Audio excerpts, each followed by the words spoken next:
If it's got Pat Conroy's name on it, it has to be good. We've got more from Robyn on the Pat Conroy Literary Festival this past weekend in Beaufort.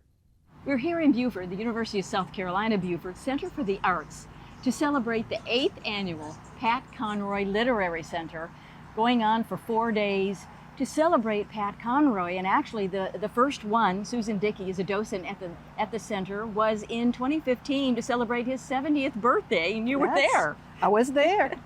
Tell us about the very first festival, or the very Well, first event. it wasn't a festival, it was a birthday party for Pat. He was turning 70, and the people in Beaufort wanted to do something very special for him, to honor him. And it was very exciting, but the good part was Pat was on the stage the whole time. So following that, we have had it on or about his birthday every year to celebrate carrying on the legacy of Pat Conroy. So how important is it to carry on the legacy of Pat Conroy? You, of course, serve at the center as a docent.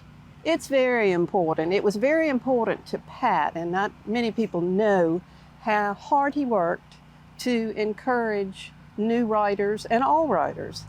And we try to do the same thing through workshops, through all kinds of ways that we bring authors in to talk and teach and that type of thing. Well, thank you so much for what you do at the center. You give tours and talks Yes. about the legacy of Pat Conroy.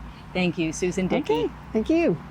Award-winning Rash is one of the authors featured here at the Pat Conroy Literary Festival. He is a poet, he is a short story writer, and he's a novelist. And his newest novel is The Caretaker. Ron, nice to meet you, and just listen to your talk. It was very inspiring. You said it took 7 years to write this book, and it's about it's kind of a dark story, isn't it? In some ways, but the light comes through in the end. Can you tell us a little bit about the plot? Oh yeah. Just a very short. Yeah, just a family wants to murder a young bride, the parents of the groom, because they don't feel like she fits into their social status, and we see what happens. Right. And so, with your different genres of writing, poetry and short stories, what is your preference?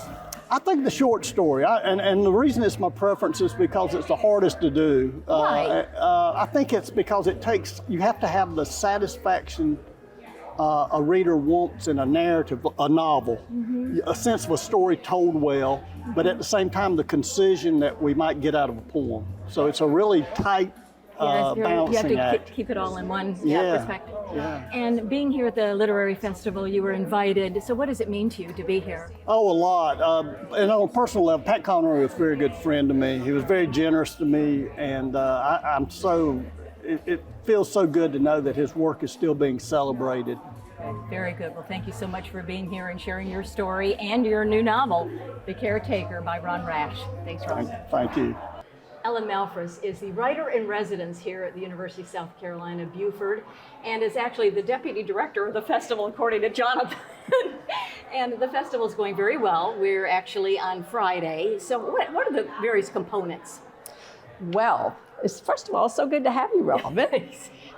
This is such a flurry of activity in late October. Pat's birthday, October 26th, and so the festival here to celebrate his work and writing and reading. So we're off to a great start with Rash. This afternoon we have Mary Alice Monroe and Cassandra King Conroy, Mary Kay Andrews, leading ladies of Southern fiction. We have workshops, we have author events, we have the Lords of Discipline screening of the Lords of Discipline and the screenwriter. And why is it important to recognize the legacy of Pat Conroy with a festival here 8 years later? So the Pat Conroy Literary Center and the festival, the showcase event for the center, is the celebration, as I say, of Pat's great legacy as a writer and of readers and writers everywhere. And this has become the signature event year after year to honor this amazing writer. And you are an amazing writer as well. Well, thank you, Thank Robyn. you, Ellen, for being with us. Thank you. Thanks, Robyn. Up next, we're going to get right with the game we love this season and pretty much every other, golf. Stay with us.